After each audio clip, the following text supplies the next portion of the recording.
Hello children, today we will start chapter number 3 movement towards a new world। ठीक है कि जो new world है उनके लिए कौन कौन से मूवमेंट्स हुए उस बीच का टाइम हम देखेंगे इस चैप्टर में।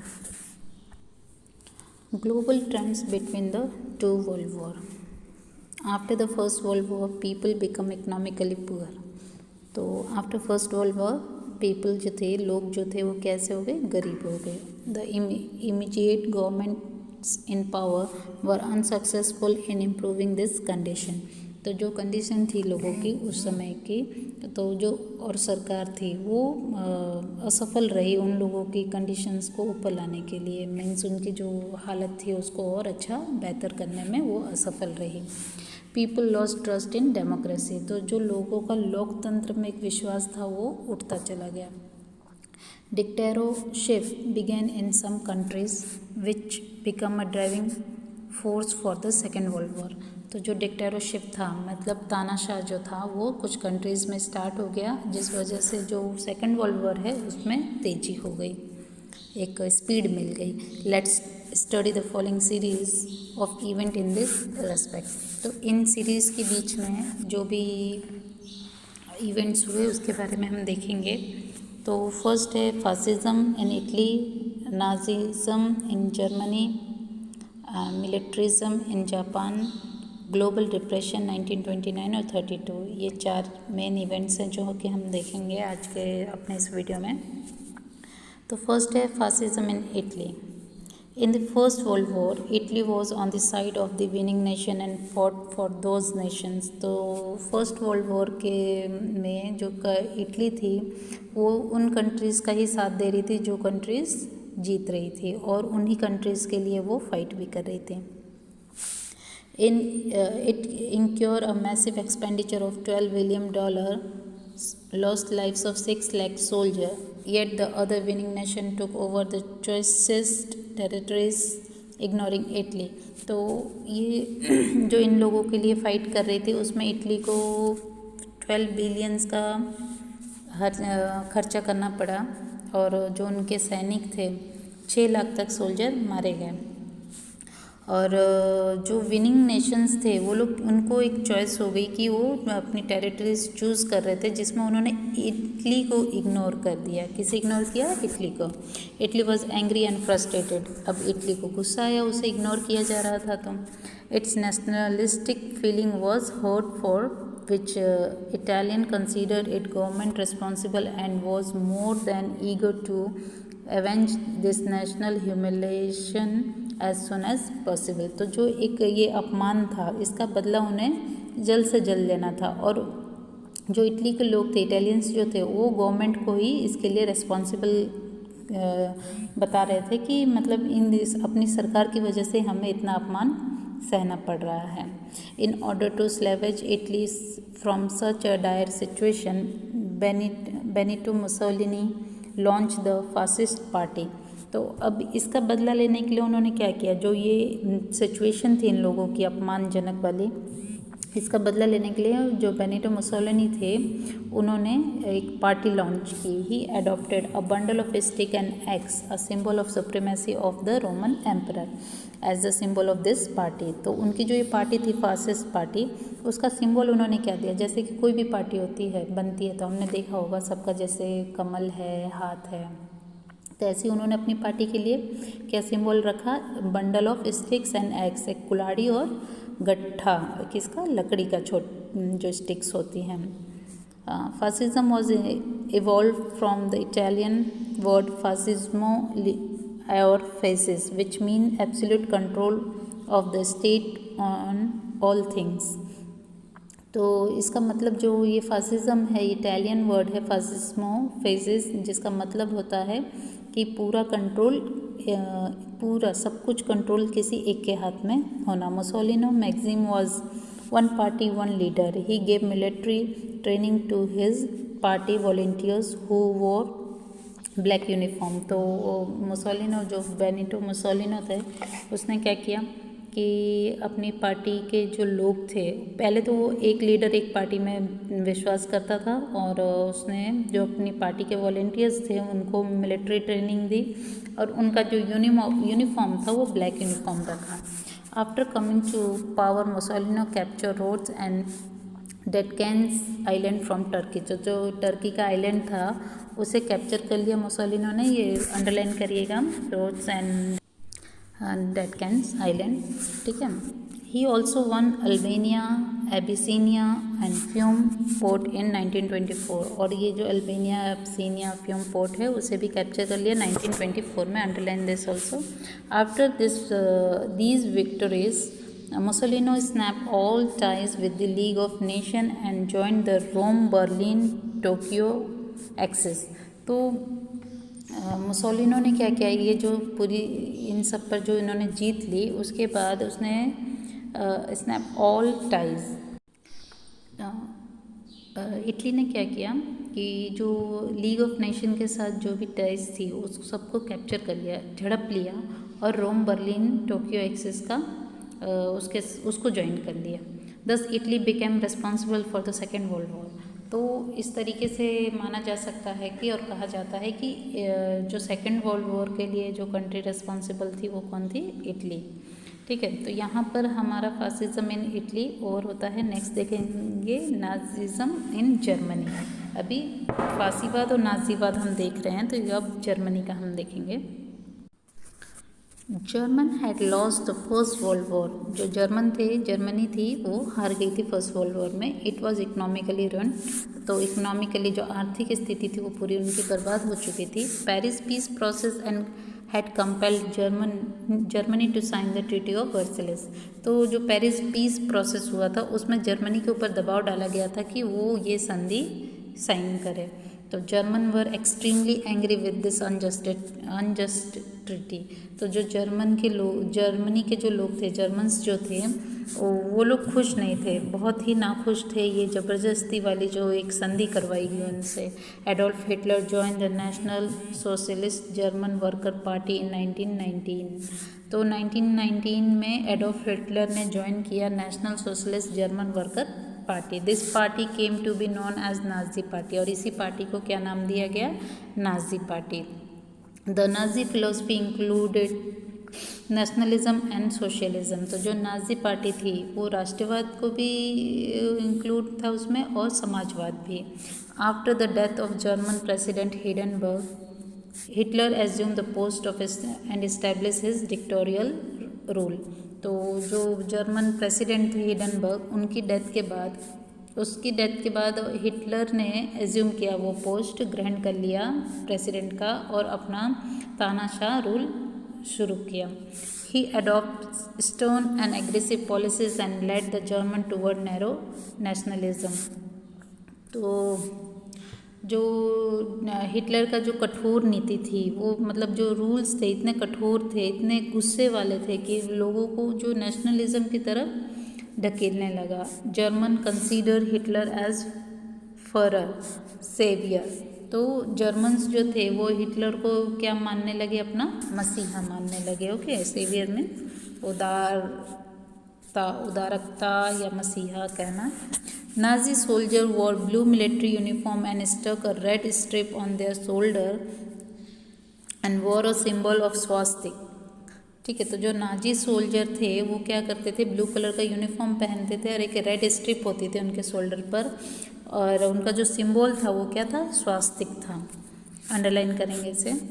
Hitler authoritarian and militarist nature become obvious after becoming to power। So the after becoming in power, जो हिटलर था वो क्लियर दिखने लगा कि वो एक मतलब उसके जो रूल्स थे, जो तानाशाह था, ये नज़र में आने लगा था। His main aim was the emergence of Germany as a major power। तो जो हिटलर का मेन उद्देश्य जो था, एम था, what was his main aim? So his main aim was to emerge a powerful country in the world। तो Hitler को ऐसा था कि मैं एक पावरफुल, हमारी जो कंट्री है जर्मनी को एक पावरफुल कंट्री बनाकर उभारना था पूरे विश्व में। In the name of purification of the German race his policies were targeted to exterminating Jews, Gypsies and mentally challenge people. तो जो मेन टारगेट था हिटलर का वो ये था कि मतलब वो जर्म प्योरिफिकेशन के नाम पर कि उनकी कंट्री में जो ज्यूस हैं, ज्यूस मीन्स यहूदी, जो पिछड़ी जाति के लोग होते हैं, या जो बंजारा लोग, जिप्सीज, जो मेंटली चैलेंज पीपल है, उन सबको ख़त्म करना था। By the end of second world war innumerable European Jews lost life which is known as the holocaust genocide. तो सेकेंड वर्ल्ड वॉर के एंड में ये देखा गया कि काफ़ी ज्यूस ने अपनी लाइफ गंवा दी, तो जिसे होलोकॉस्ट नाम दिया गया। Hitler expansionism, military action against neighbouring country and the policy of exterminating certain group led the second world war and become an important reason for the same। तो जो हिटलर का जो ये टारगेट था, एम था कि एक्सपेंड करना अपनी कंट्री को, ज़्यादा से ज़्यादा एरियाज़ को कैप्चर करना, तो ये सब जो सोच है अपनी मिलिट्री एक्शंस को बढ़ाना, नेबरिंग कंट्रीज़ पे अटैक करना, कैप्चर करना, तो ये सब एक कारण बना सेकेंड वर्ल्ड वॉर का। तो मतलब कहा जा सकता है कि नाजिज़्म जो है वो उसने भी सेकेंड वर्ल्ड वॉर होने के लिए ये भी एक कारण रहा। तो ये हमने देखा फासिज्म इन इटली और नाजिज़्म इन जर्मनी। अभी मिलिट्रिज्म इन जापान, अब हम ये देखेंगे। According to the treaty of Versailles 1919, Japan got the benefit of the province of China. तो जो वर्साइलेस की ट्रीटी हुई थी, जो ये संधि हुई थी in the year 1919, so Japan को एक बेनिफिट मिला, वो ये कि जो चाइना का कुछ हिस्सा है उसे मिल गया। England and France distributed many region of Germany between them. तो इंग्लैंड और फ्रांस ने जर्मनी के कुछ हिस्सों को आपस में बांट लिया। Japan was quite displease with this. तो जो जापान था वो ये सारे देख कर सिचुएशन में बहुत ही नाखुश रहा। इन दी 1921-22 वाशिंगटन में Japan had to agree to have only 35% of the English and American naval force. तो जो 1921-22 में वाशिंगटन में मीटिंग हुई, उसमें जापान को एग्री होना पड़ा कि इंग्लिश और अमेरिकन जो नेवल फोर्स है उनको 35% ही दिया जाएगा। तो इस पे जापान को हामी भरनी पड़ी। Japan also had to vacate the island of Sakhalin and Siberia. तो जो साइबेरिया का जो आइलैंड था, सखालिन का जो आइलैंड था, वो भी जापान को खाली करना पड़ा था। Japanese youth was angry at this. तो जो जैपनीज यूथ थे वो लोग काफ़ी गुस्से में हो गए। During this time there were election in Japan and the party supporting militarism got the majority. और उसी दौरान जापान में इलेक्शंस थे और जिस पार्टी ने सपोर्ट किया मिलिट्रिज्म को, वो मेजॉरिटी से जीत गई। The military nationalism of Japan adopted the policy of expansionism. तो जो ये मिलिट्री नेशनलिज्म पार्टी थी उनका क्या, फिर उन्होंने क्या एडॉप्ट किया, एक्सपेंशनिज्म का। एक्सपेंशनिज्म मतलब विस्तार नीति अपनाई उन्होंने कि ज़्यादा से ज़्यादा खुद को बढ़ाना है।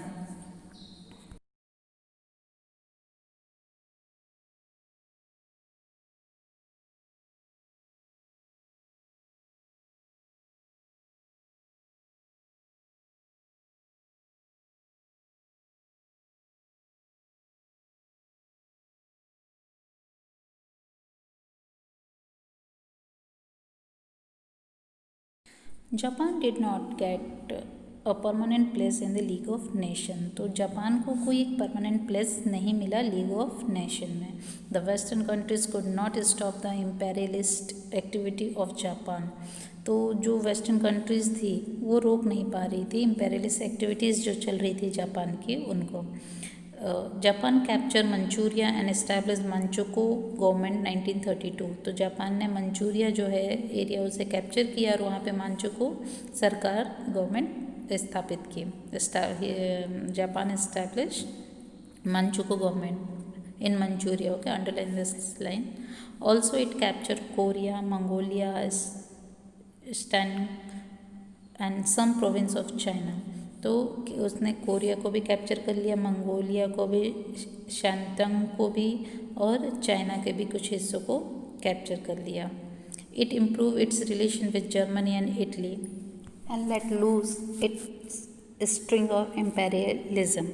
तो जर्मनी का और इटली के साथ जो उसके रिलेशंस थे वो भी इम्प्रूव किए, और जो जापान का ये साम्राज्यवाद की नीति थी उसको थोड़ा कम किया। After emperor Meiji, emperor Hirohito 1936 also encouraged this activity of Japan. So after emperor Meiji जो हिरोहितो आए, उन्होंने भी उसने भी क्या किया, एंकरेज किया, ठीक है, प्रोत्साहित किया ऐसी एक्टिविटीज़ को जो जापान में चल रही थी। दस Japan snap all it's ties with the league of nation इन 1933। तो 1933 में जापान ने जो भी लीग ऑफ नेशन के साथ जो भी टाइज थे उसको झड़प लिया, अब कैप्चर कर लिया। तो ये हमने देखा मिलिट्रिज्म इन जापान। अब हम देखेंगे ग्लोबल डिप्रेशन 1929 और 32। तो ये फोर्थ इवेंट है।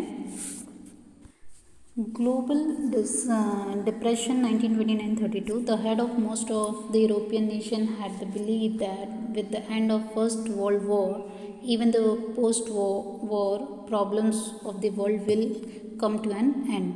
तो जो यूरोपियन नेशंस के हेड लीडर्स थे उनका ये मानना था कि जो फर्स्ट वर्ल्ड वॉर जब अगर ख़त्म होगा तो उसके साथ साथ सभी प्रॉब्लम्स भी ख़त्म हो जाएंगी जो वर्ल्ड वॉर के बाद की थी या वर्ल्ड वॉर के बाद पहले की थी या वर्ल्ड वॉर के बाद आती, तो सारी प्रॉब्लम्स का हल सॉल्यूशन निकल जाएगा। But this proved wrong, but जो उनकी सोच थी वो गलत साबित हुई। जो लीडर्स ने ये सोचा था कि प्रॉब्लम्स सॉल्व हो जाएंगी, सारी प्रॉब्लम्स ख़त्म हो जाएंगी, वो प्रूव्ड हुआ, वो गलत साबित हो गया। Suddenly, a large number of shares began to be sold in the Wall Street stock market, causing the stock market to crumble. तो सडनली क्या हो गया कि बहुत सारे स्टॉक्स जो हैं वो सेल होने लगे। कहाँ पर? वॉल स्ट्रीट जो स्टॉक मार्केट है वहाँ पर। इस वजह से क्या हुआ, जो स्टॉक मार्केट है वो लड़खड़ाने लगा, वो मार्केट सारा कुछ, वो आर्थिक स्थिति सबकी खराब होने लगी। This was called as the Wall Street crisis by the critics 24 October 1929।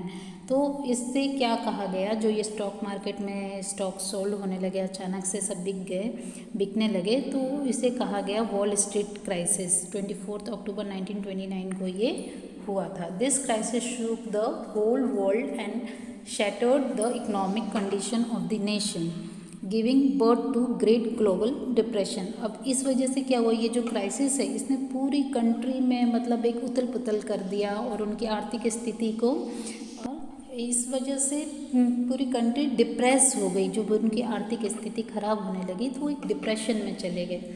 तो यही एक टाइमिंग था डिप्रेशन का, जो ग्लोबल डिप्रेशन मतलब पूरे विश्व में लोग दुखी हो गए। तो ये एक टाइम 1929 से 32 तक था।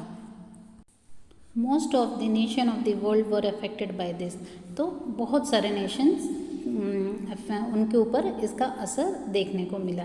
Even a super power like Great Britain had to sacrifice it policy of keeping gold reserve against its currency pound. तो जो ग्रेट ब्रिटेन जो सुपर पावर में उस टाइम था, उसे भी अपनी नीति बदलनी पड़ी। और उसकी नीति क्या थी कि वो अपनी जो उसकी जो करेंसी है उसके अगेंस्ट में वो सोना बहुत सारा रिजर्व रखता था, उसे चेंज करना पड़ा। This affected the other nation of the world and international trade and industry. इसने बाकी के और भी नेशंस को इफेक्ट डाला, असर डाला, प्रभावित हुए। और जो इंटरनेशनल ट्रेड इंडस्ट्रीज उन पर भी काफ़ी असर देखने को मिला। Prosperous nation like America also had to impose strict measures. और जो संपन्न राज्य थे, राष्ट्र थे, देश थे, उनको भी एक स्ट्रिक्ट एक्शन मेजर्स लेने पड़े, स्टेप्स लेने पड़े इन सब से बाहर निकलने के लिए। Global trade was reduce to half. और जो ग्लोबल ट्रेड था वो भी हाफ हो गया, जो इंटरनेशनल ट्रेड थे वो सब आधे हो गए। 10 world war second started getting it's outline. और यहीं से कहा जा सकता है कि इसने एक पिक्चर क्रिएट कर दिया वर्ल्ड वॉर सेकेंड के लिए। तो एक भूमिका बनाई इस सब ने मिलकर कि मतलब लोगों के सभी देश के लोगों में एक आक्रोश भरा हुआ था, गुस्सा भरा हुआ था, जिस वजह से सेकेंड वर्ल्ड वॉर हुआ। तो यहाँ पर ये हुए मेजर्स इवेंट हमने देखे। अब वर्ल्ड वॉर सेकेंड के कुछ हम फैक्टर्स देखेंगे, और भी कुछ फैक्टर्स देखेंगे जिस वजह से वर्ल्ड वॉर सेकेंड हुआ, causes of world war second. ठीक है, किस वजह से हुआ world war second. World war second 1939-1945 factors देखेंगे अब हम। The seed for the world war second had been sown in the treaty of Versailles. तो जो वर्सलिस की ट्रीटी संधि थी उसे माना जाता है कि उसने एक बीज बो दिया था द्वितीय विश्व युद्ध के लिए, वर्ल्ड वॉर सेकेंड के लिए। Paris peace process had displace many Nations. तो जो पेरिस पीस जो प्रोसेस हुआ उससे कई जो देश थे, नेशंस थे, वो नाखुश थे। The event that happen after that led to the world war second. और इसके बाद के जो इवेंट्स हुए उसने वर्ल्ड वॉर सेकेंड को जन्म दिया या बीज बोया, उसका काम किया। So dear children, let's study the factors responsible for world war second. तो अब हम वो फैक्टर्स देखेंगे बच्चों जो वर्ल्ड वॉर सेकेंड के लिए रेस्पॉन्सिबल रहे। Causes of world war second. So the first cause is fierce nationalism. तो जो फियर्स नेशनलिज्म था मतलब राष्ट्रीयता की जो एक भावना थी वो बहुत ही इंटेंस हो चुकी थी, लोगों के अंदर उभर कर आ रही थी, कि भर चुकी थी कि हमें मतलब अपने राष्ट्र के लिए काम करना है, राष्ट्रीयता को इम्पोर्टेंस देना है। After the first world war fierce nationalism develop in Germany, Japan and Italy. तो फर्स्ट वर्ल्ड वॉर के बाद ये राष्ट्रीयता की जो भावना है वो विकसित हुई किसमें? जर्मनी और जापान, इटली के लोगों में। Germans could never forget and overcome the treaty of Versailles. तो जर्मन जो थे वो जो वर्सलिस की ट्रीटी हुई थी उससे उभर नहीं पा रहे थे। Consequently Hitler captures of provinces of Austria and Czechoslovakia following his Nazi policy that German must all those province where German were staying। तो जो हिटलर था उसने क्या किया कि उन एरिया ऑस्ट्रिया और चेकोस्लोवाकिया का एरिया कैप्चर कर लिया, और वहाँ पे कैप्चर करने के बाद जो उसकी नाजी पॉलिसी थी, फिलॉसफी थी, उसके अंडर उसका ये मानना था कि जहाँ भी जर्मन रह रहे हैं वो उन पूरा एरियाज़ को कैप्चर कर लेना है। Italy could not forget that it was ignore in the treaty of Versailles. तो इटली का ये मानना था कि जो वर्सलिस की ट्रीटी में उसे इग्नोर किया गया, वो चीज़ वो भूल नहीं पा रहा था। Under the leadership of fascist party Mussolini started this fierce nationalism and adopted imperialist policies. तो लीडरशिप ये फासिस्ट पार्टी का जिसमें जो किसके अंडर में था, मुसोलिनी जिसका लीडर था, उसने क्या किया कि साम्राज्यवाद की नीति को अपनाया, और जापान ने भी, and on the other hand Japan ने भी साम्राज्यवाद की नीति को अपनाया, गेव इन टू इम्पेरियलिज्म, दस world peace was in danger. तो इस तरीके से विश्व में जो शांति थी वो किस में आ गई? खतरे में आ गई। तो ये हो गया राष्ट्रवाद की जो नीति थी, वर्ल्ड वॉर सेकेंड का रीज़न बनी। अब है ग्रुपिज्म, जो ग्रुप्स बने कंट्रीज़ के, वो भी एक तरह से रीज़न हुए वर्ल्ड वॉर सेकेंड के लिए। Groupism second, since France was always afraid of Germany after the first world war, it entered into a treaty with Belgium, Poland, Romania and Czechoslovakia.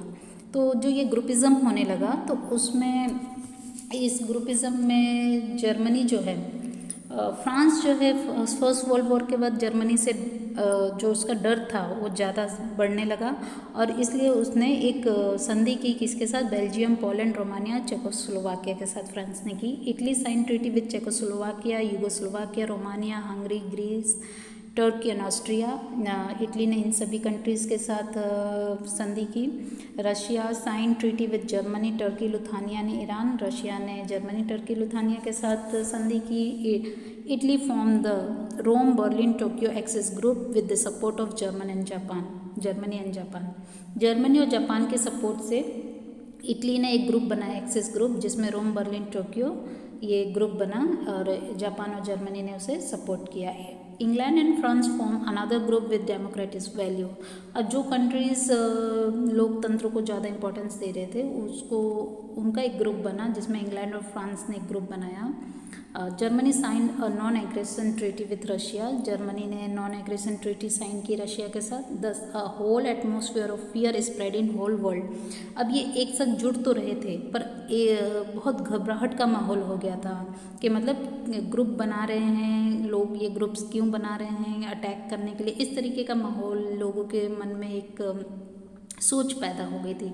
This factor to give an impetus to the world war.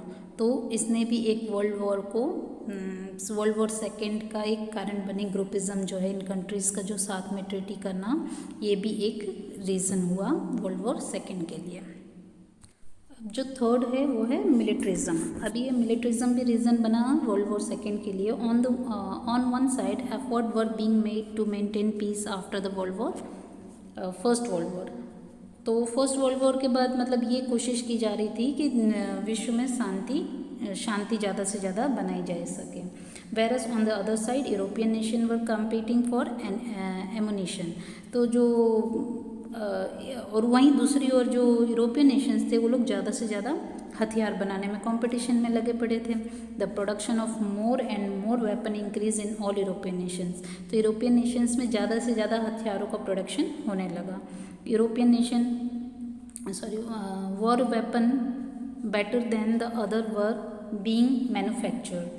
तो after this कि हुआ यूँ कि weapons ज़्यादा से ज़्यादा अच्छा बनाया जा सके, वॉर वेपन्स तैयार किए गए, आपस में होड़ लगे कि हमारी कंट्री में अच्छे वेपन्स मैन्युफैक्चर हो रहे हैं, हमारे पास अच्छे हथियार हैं। सब nation like Russia and Germany began compulsory military training. तो अभी इस तरीके के जो कंट्री है रशिया और जर्मनी, ये लोग कंपल्सरी ट्रेनिंग देने लगे अपने लोगों को। All nation began inducting more man into navy, air force and army. और सारे नेशंस ये ट्राई करने लगे कि ज़्यादा से ज़्यादा हम सेना में लोगों को, फोर्स में लोगों को भर्ती करें, जैसे नेवी, एयरफोर्स, आर्मी हो। In the east Japan increase its military force.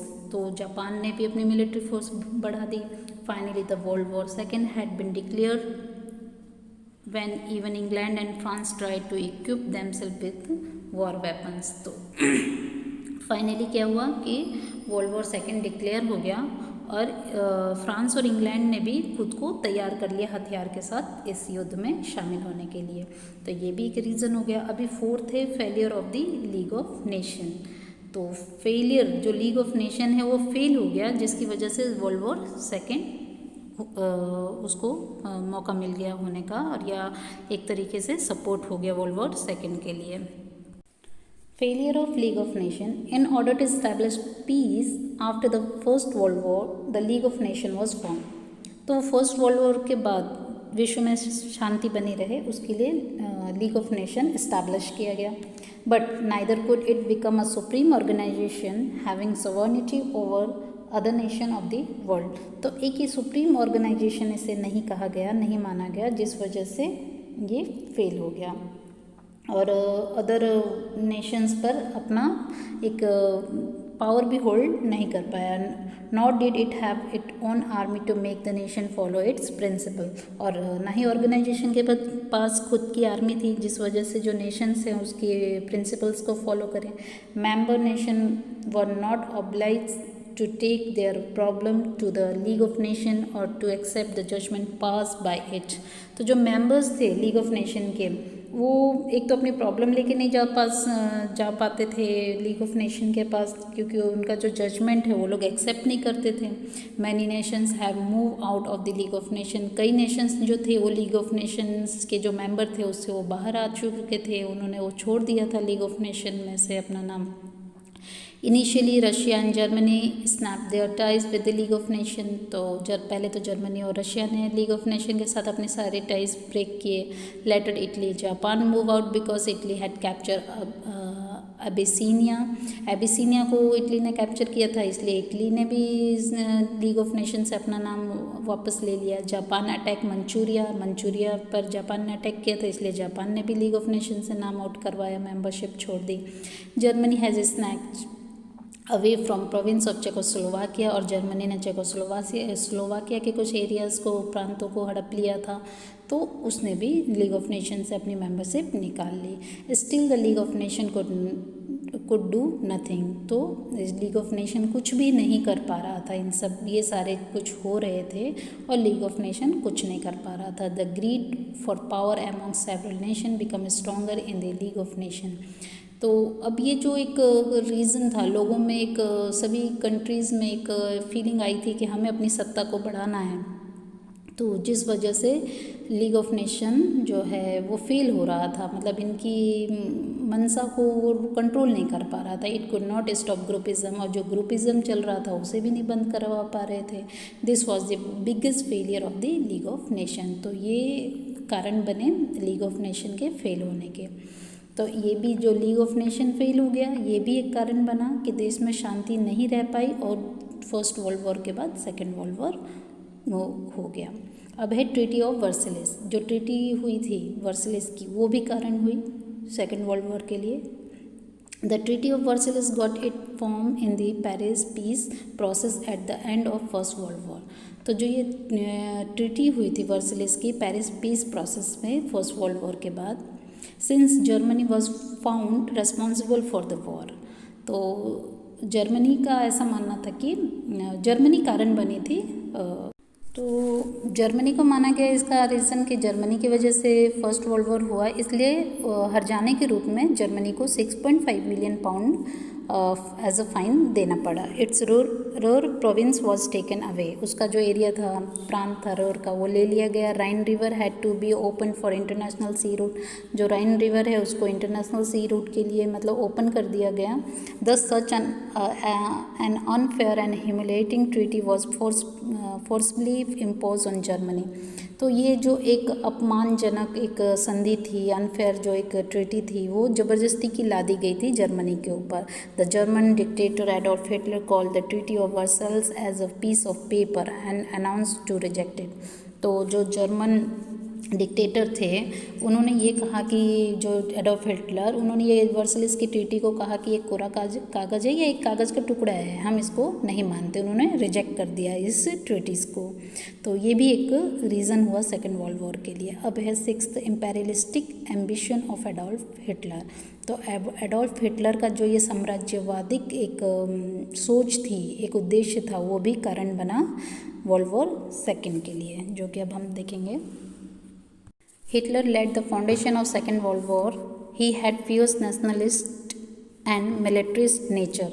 तो जो हिटलर को माना गया सेकेंड वर्ल्ड वॉर के लिए मेन रीज़न, और उसका ये जो राष्ट्रवाद की नीति थी और ये जो मिलिट्री एक नेचर था, वो भी कारण बना। That's why the wish the unity, stability and prosperity of German at any cost. तो उसका ये मानना था कि अब किसी भी कीमत पर यहाँ हमारे जर्मनी में शांति बनी रहे, लोग साथ में रहे, उसकी प्रॉस्पेरिटी जो है वो बढ़ती जाए। The first victim of his imperialism was Austria.